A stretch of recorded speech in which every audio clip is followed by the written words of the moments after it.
या भुवरी गगनातुनी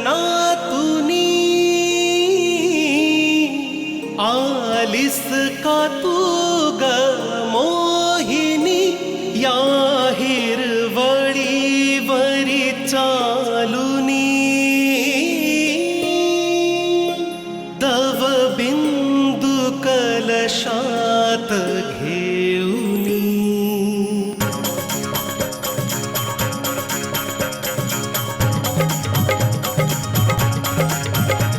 अंगात ग रंग किती, मानात ग तरंग किती, निश्चल ग तू, निर्मल ग तू, कंचन ग तू, चंचल ग तू, गोड गोड ग तू परी, निलांबरातील तू परी.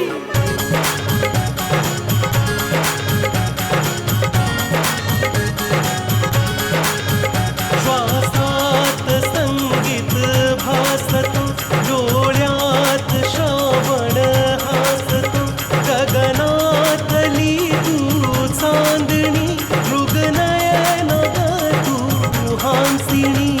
तुला जरी तू बावरी, तू या धरेची गपरी, तू या धरेची गपरी, तू या धरेची गपरी. अनुगामिनी अनुगामिनी अनुगामिनी अनुगामिनी. मी त्या दिवसाची वाट बघते जेव्हा तुम्ही अशाच प्रकारे हसत हसत माझ्या समोर असाल. अरे काय करताय? सोडा भाऊला. अरे कोण आहात तुम्ही लोक? सोडा याला. हे जे काही करतोय ना अवी, तो आपल्याच आयुष्यात अडचणींना आवाज देतोय, बाकी काही नाही. आता आपल्याला एका नवीन प्लॅनची गरज आहे, आणि हा सगळाचा सगळा प्लॅन देवच्या येण्याआधी एक्झिक्यूट करावा लागेल. वहिनी, तू मला एक सांग, तू देवदादांबद्दल नेहमी चांगला विचार करतेस ना? तुझ्या मनात त्याच्याबद्दल कधी वाईट विचार नाही आला? नाही, कधीच नाही आला.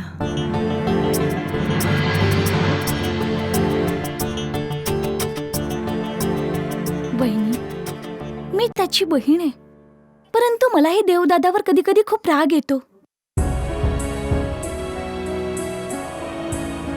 तुम्हाला राग या कारणासाठी येतो कारण तुम्ही त्यांच्यावर खूप प्रेम करता, आणि आपण जेव्हा कोणावर प्रेम करतो ना, तेव्हा राग तर येतोच. मग वहिनी, तुला पण राग येतो? हो, मला पण राग येतो. मग तू तो जाहीर का नाही करत? ज्या भावनेला जाहीर करून चांगला निष्कर्ष निघत नसेल किंवा काहीच मिळणार नसेल, त्या भावनेला जाहीर करून काय फायदा? जर का मला राग आल्याने योग्य उपाय मिळत असेल तर मी खरंच केलं असतं, पण नाराजीचा परिणाम नेहमी योग्य निघत नसतो, हे मला माहिती आहे. त्यासाठी मी प्रयत्न करत असते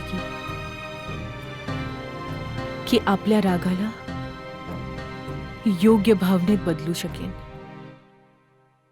वहिनी, मला तुझी डायरी वाचायची आहे, जर तुझी परमिशन असेल तर.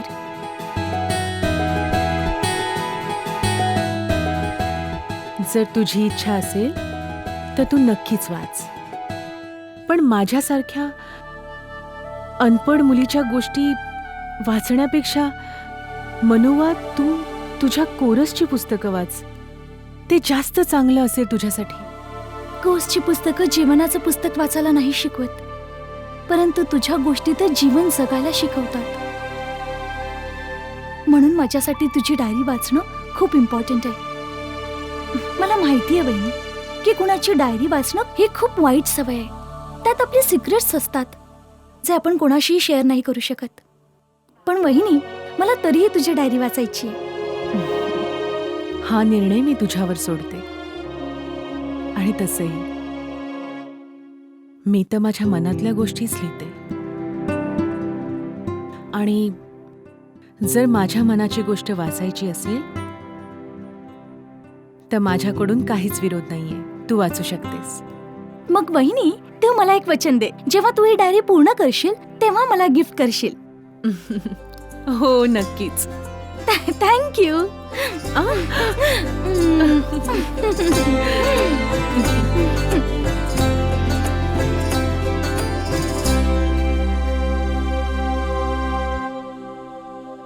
मला नाही माहीत काही शब्दांचे अर्थ माझ्या जीवनात अशी जाणीव का करून देत आहेत, जसं या पत्रासोबत माझे काही नाते आहे.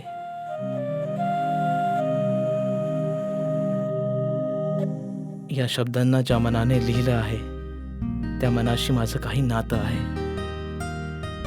माझं मन ही साक्ष परत परत का देत आहे की माझ्यापासून काही हरवलेलं मला पुन्हा मिळणार आहे.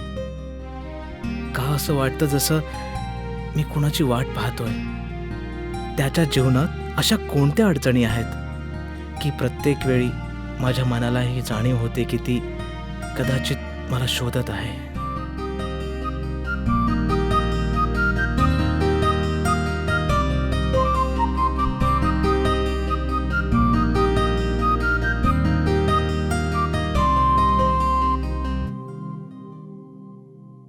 तुम्ही कोणीही असाल, तुम्हाला एके दिवशी माझ्यासमोर यावंच लागेल.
आता तुम्हीच बघा ना, हा कसा विचित्र प्रकार आहे. तुम्ही प्रत्येक वेळी मनाच्या अवतीभोवती असता, तरीही नेहमीच मला तुमचा शोध असतो. मला माहितीये की मी तुमच्यासाठी काहीच नाहीये. मी तर तुमच्या समोर असून देखील हरवलेलीच असते.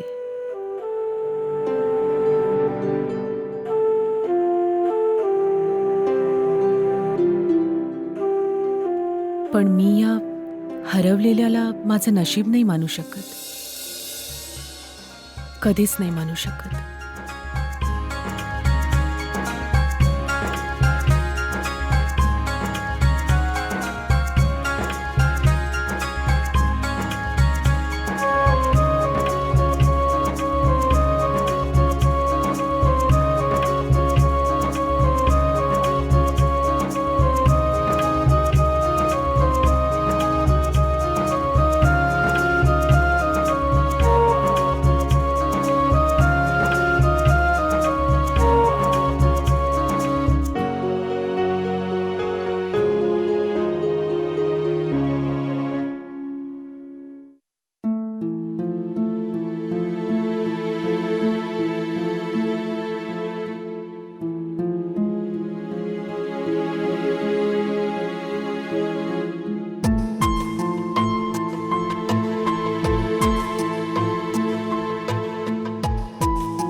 मी तुमच्यासाठी चहा बनवलाय.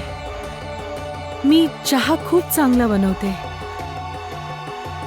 यामध्ये मी आलं आणि वेलची दोन्ही टाकलेत. खूप छान बनलाय. तुम्ही एकदा पिऊन तर बघा ना, तुम्हाला खूप आवडेल.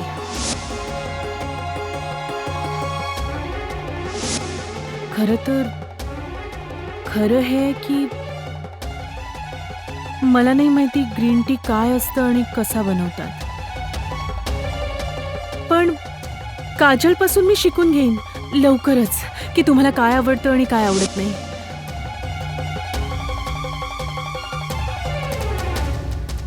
तू बरोबर आहे सनोदामिनी. ही गोष्ट मी कधीही नाकारू शकत नाही. तू चांगली आहे सनोदामिनी, ही गोष्ट पण मी कधीही नाकारू शकत नाही. पण माझ्या जीवनात मला तुझी काही गरज नाहीये आणि ही गोष्ट तुला लवकरात लवकर स्वीकारावीच लागेल.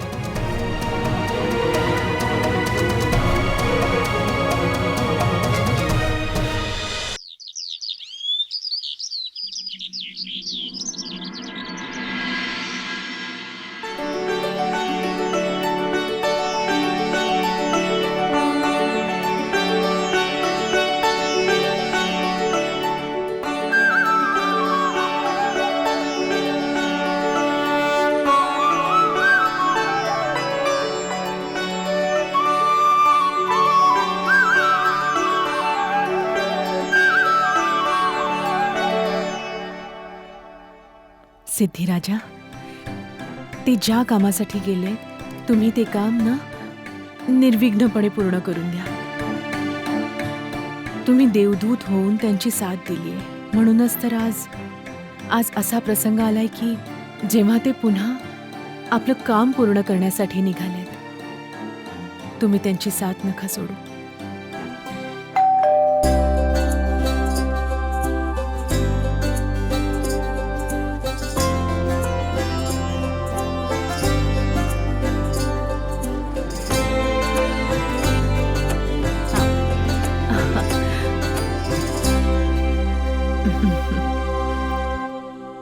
अरे वा, आज तर मला काम करण्याची संधी मिळेल. हो हो, खूप सारं काम आहे तुझ्यासाठी आज. तुमची पूजा झाली मेमसा? हो हो झाली. हे सर्व कापण्यासाठी ठेवलं होतं, अजून कापू नाही शकले. बरं, साहेबांचा फोन आला होता? नाही. हां, आज मनोहर नाही दिसत ती? आत्ताच गेलीये बाहेर. काजल, तुला तर माहितीच आहे ना, तिच्या डोक्यात आता एकच चक्र फिरतंय. तिला मला बदलायचंय, बस. तुमच्यावर खूप जीव आहे तिचा. हो, ते तर आहे आणि मी खूप खुश आहे. बरं मेमसा, जे अर्जंट काम आहे ना ते मला पहिलं सांगा, ते मी पूर्ण करते. हो काजल, त्यांच्या खोलीत जाऊन ना थोडी औषधं शिंपडून ये. काल मी 2-3 कॉक्रोचेस बघितले. जा. बरं बरं, मी हे नंतर करते. हो हो, ते मी करेन ना, तू जा. हा.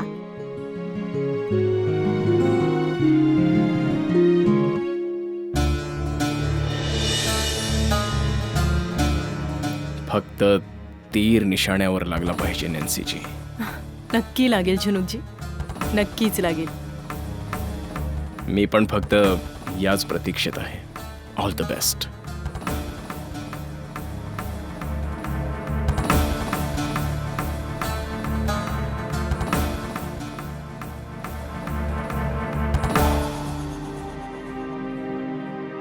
अरे मेमसाहेब, तुम्ही हे सोडा ना. तुम्ही जा, मी हे करते. मी करेन ग काजल, राहू दे.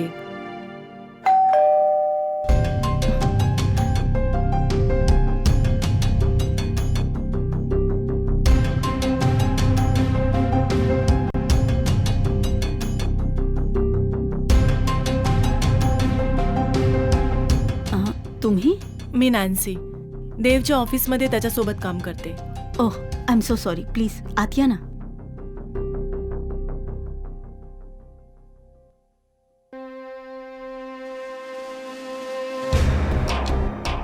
बसा ना. हो. मेमसाहेब, बघा ना साहेबांच्या ऑफिसमधून कोण आले ते.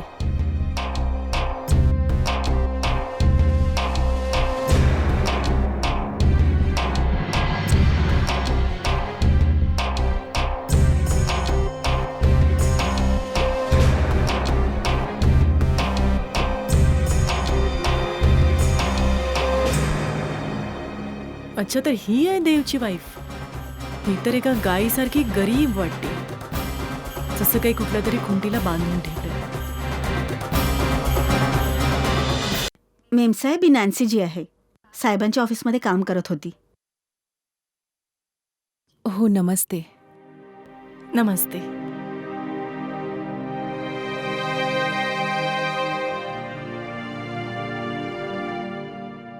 करत होती म्हणजे आता नाही करत? तुम्ही दोघं बसा, मी तुमच्यासाठी चहा घेऊन येते. हो हो, या ना, बसा. हो, बसा, मी पाणी घेऊन येते. खूप बरं वाटलं तुम्हाला भेटून. ॲक्च्युली देवने आजपर्यंत ऑफिसमध्ये तुमचा कधी असा उल्लेखच नाही केला की मी तुम्हाला येऊन तुमची भेट घ्यावी. पण आज मात्र मी भेटायला आलेच. हे सगळं तुमच्यासाठी. अरे, या सर्वाची काय गरज आहे? परंतु ते तर नाहीये तिथे. ते बँगलोरला गेलेत. माहिती आहे, म्हणून तर आले मी. कारण त्याला फेस करण्याची हिंमत नाहीये माझ्यामध्ये. का? कारण माझ्याकडून एक खूप मोठी चूक झाली आहे. मी देवचं आजवर खूप नुकसान केलंय, प्रोफेशनली सुद्धा आणि पर्सनली सुद्धा. तुम्ही पाणी. आणि तुम्ही मला चहाच्या ऐवजी सॉफ्ट ड्रिंक सुद्धा आणू शकता.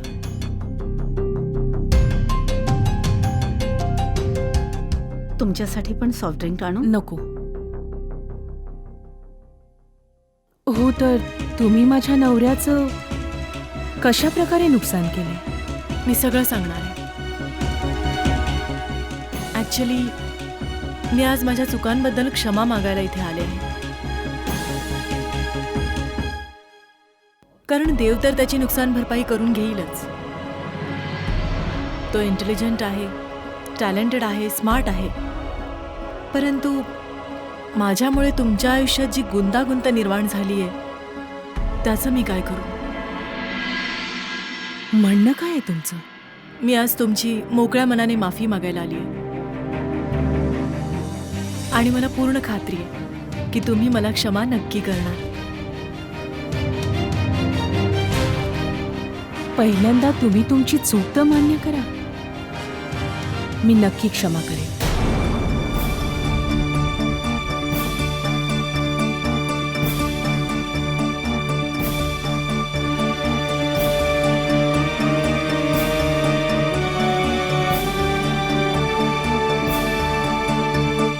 मला तुमच्याकडून हीच अपेक्षा होती.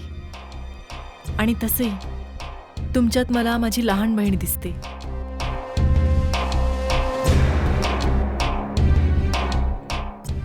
Thank you so much.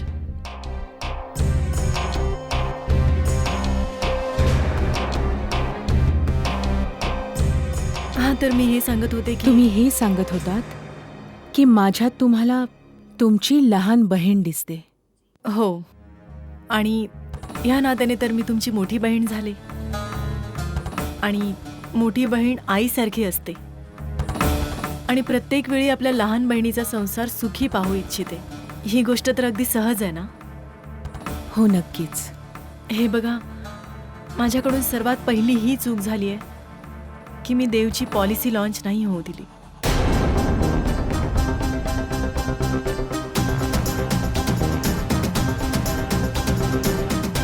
आणि मीडियामध्ये सुद्धा मी त्याची खूप खूप बदनामी केली. आणि दुसरी चूक ही की त्या मॉडेलशी त्याची भेट मीच घडवून आणली होती.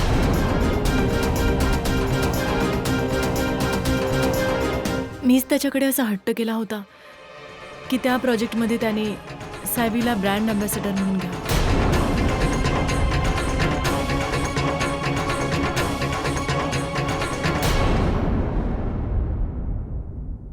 ही बाई एक ग्रहणच आहे. ती परत त्यांच्या जीवनात येऊन एक ग्रहण बनून लागू इच्छिते आणि त्यांना उद्ध्वस्त करू इच्छिते. नाही, मी असं नाही होऊ देणार. असं नाही होऊ देणार.